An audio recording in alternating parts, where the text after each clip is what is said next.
All right, so in this week's guitar lesson, we're going to talk about playing the blues by yourself out of the D shape. And I'm talking the CAGED system here when I say D shape. You have C, A, G, E, and D, 5 different hand positions, or basically ways to organize the fretboard. This D shape is probably the least used out of all of them, but you can get some really cool sounds out of it.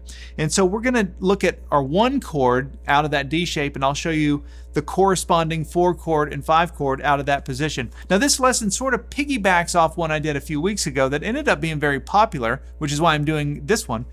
So I'll put that lesson up on the screen if you want to check that out. In that lesson we looked at the same kind of thing but playing it out of the C shape, or starting with the C shape.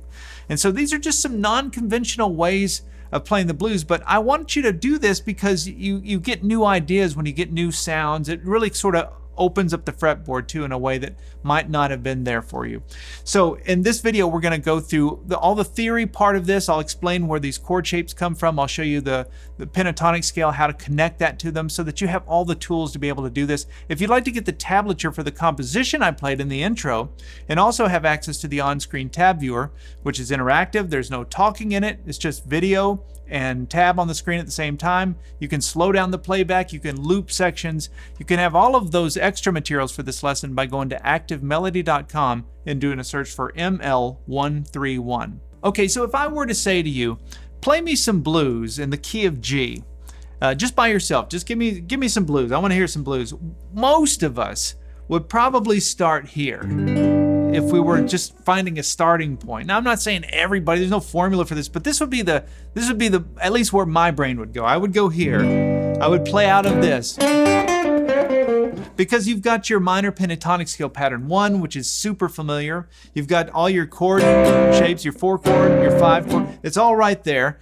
And it's just, that would be a real logical place to do it. The D shape, however, playing that same chord, now that's a G chord, but out of the D shape, that would not be something I would probably ever start a blues with. Now I might do that if I'm improvising. I would come into this position and play some lead stuff, or even play some of the chord voicings and triads and things, but I don't think I would sit down and just play a blues out of this. But in putting this lesson together, I learned a lot of things just doing this. And so I'm hoping to impart that to you, and hopefully you'll get some value out of this. So let's start by looking at the G chord out of this D shape. So here on the 5th fret, 4th string, that's a G note. I'm going to put my index finger there, and then I'm going to put my pinky up here on the 8th fret, 2nd string.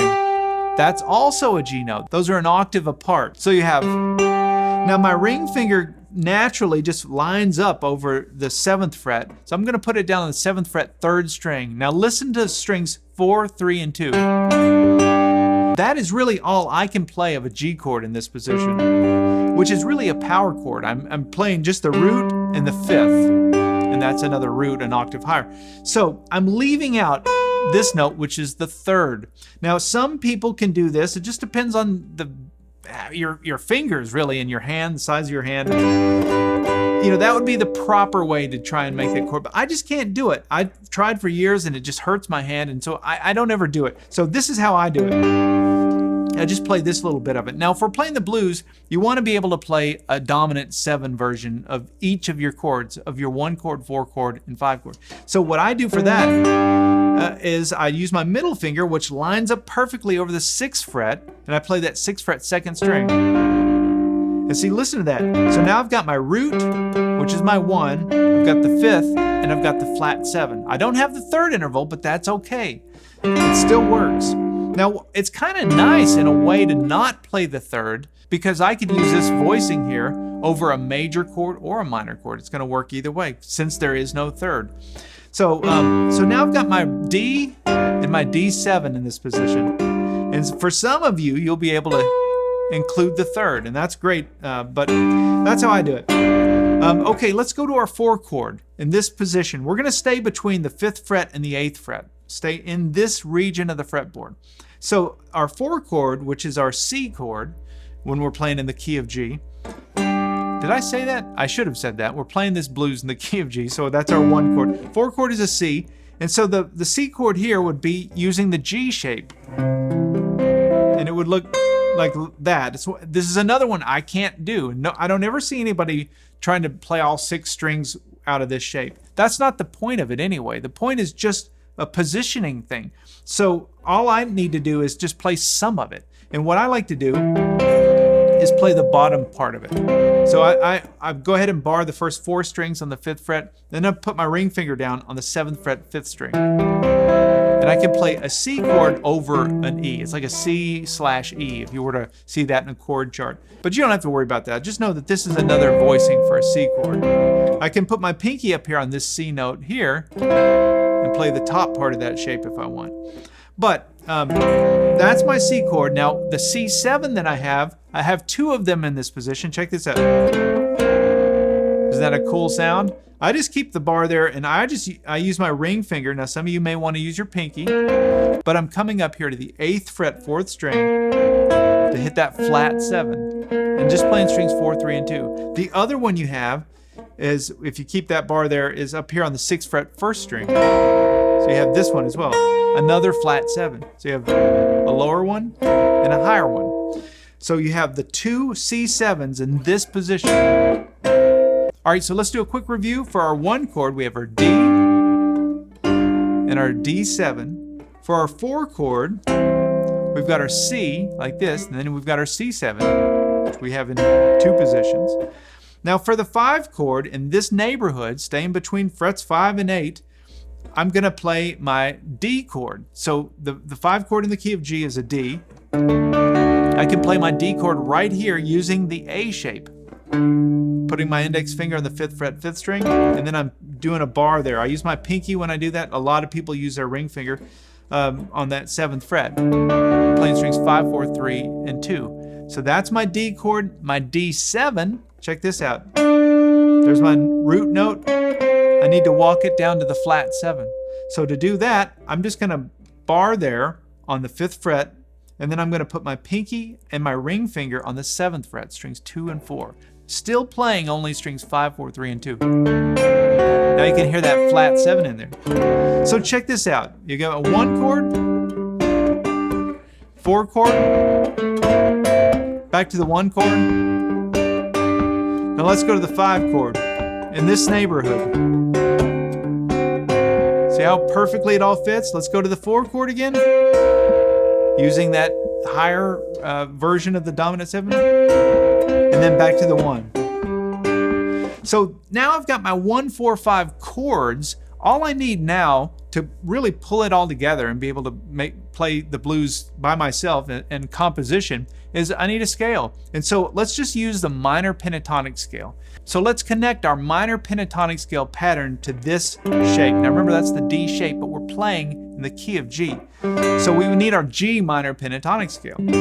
So where would that be? What would be the pentatonic scale pattern? You might pause this video and just quiz yourself. Like what minor pentatonic scale shape or pattern would be the perfect fit to fit off of this D shape? The answer to that would be pattern 2. That's all right there in that same neighborhood between that 5th fret and the 8th fret. Remember pattern 2, so let's think back. Pattern 1, that's the one we all know, right? And then you start getting to the other patterns, it might get a little fuzzy depending on how familiar you are. But when you come up to pattern 2, it's just right here, right next door. Same thing with, so you have your E shape, you have your D shape, also just next door. So when we're next door to that E shape, now we've got this whole new set of vocabulary we can work with. So our pattern 2 is kind of that Albert King. Let me just put it up on the screen so that you can see the notes. So there's that G chord using the D shape. There's my G note. So we have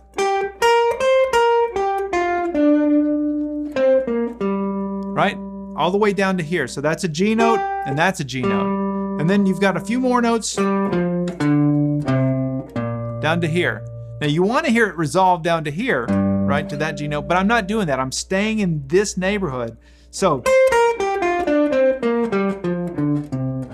those are the notes of my G major pentatonic scale within pattern 2. In pattern 2, you can see how now that D shape kind of fits right into that pattern 2. Those things are connected.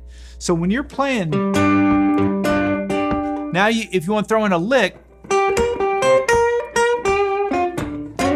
you can throw in licks from that pattern too.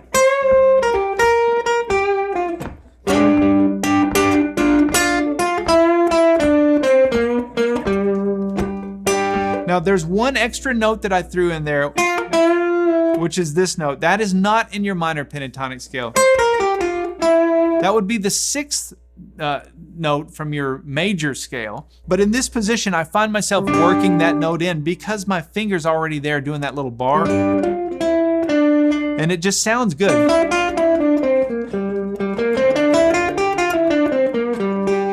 So anyway, that's one of those notes that you probably wouldn't stumble across if in another position. If you were playing out of this E shape, you might not, because we get so used to doing our finger drills, our little finger exercises, that you might skip past that 6th interval. But just remember the sound of that. I like the sound of that. There's your minor pentatonic. Hear that 6th? It really just gives it a whole different flavor. So other than that one note, everything else is just minor pentatonic scale in this position. So let me just show you. We have our 1.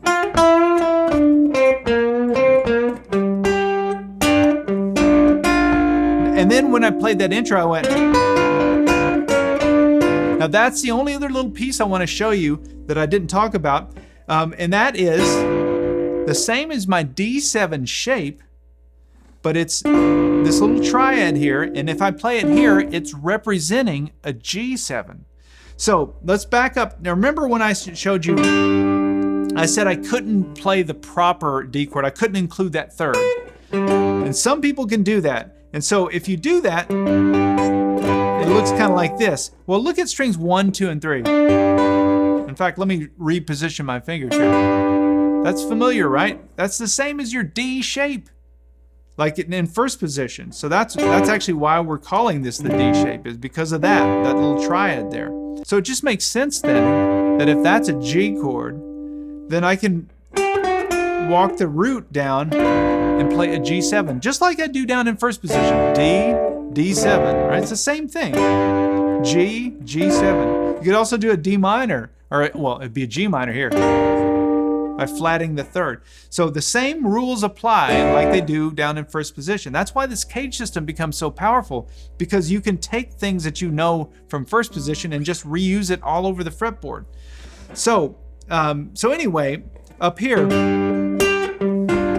where you've got your middle finger doing that flat 7, I can put my index finger there and get kind of that Robert Johnson sound and get that G7 sound. So now let's take all these pieces, put them together, and play the blues. And check this. It's all gonna make sense. Just minor pentatonic. Here's that G7. Notice we went to the 4 chord. I walked it up to here. 5, 6, 7, just a little chromatic walk up. There's that flat 7. Now watch this. From this position, we're going to go right back into that minor pentatonic scale, pattern 2. So that's just a lick. So I'm walking it chromatically, as opposed to just going. You can do those little in-between notes. Always remember that when you're playing in any style. You can connect the dots. You just don't want to land on those notes, but it's fine to use them as a passing tone.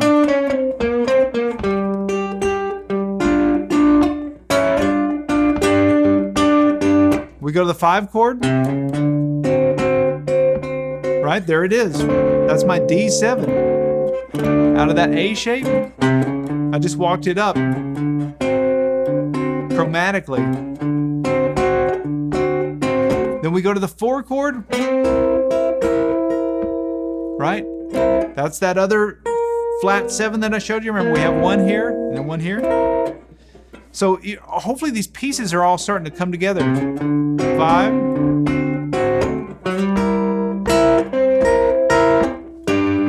Then back to the 1. And then walk it down. There's that G7. I can just take that G7 shape walk it down again, all the way down. Now, this time I cheated. I went down to the E shape just for that one little try. Look at that ending there. Just 2 notes. This note and this note. And those are coming out of, there's my G chord using the D shape. There's the G7. Look at strings 4 and 2. That's those 2 notes. Just those 2 notes. Started a half step down and I slid into it. So that was just a little 2-note ending that I just kind of made up there. But hopefully you're starting to get some ideas for some things you can do now using these chords with a flat 7 and then that minor pentatonic scale pattern 2. And just connecting those 2 things, you just play a chord, you go to the scale, call and response style. You can do it any tempo. And remember, you can always throw in those chromatic notes to get even more of a classy kind of jazzy sound. So that's what I have for the lesson this week, just the theory part of it. If you want the tablature for what I played in the intro, you can get that by going to activemelody.com and doing a search for ML131. I've got it all tabbed out as a PDF and then the on-screen tab viewer as well. All right, we'll see you next week for something new.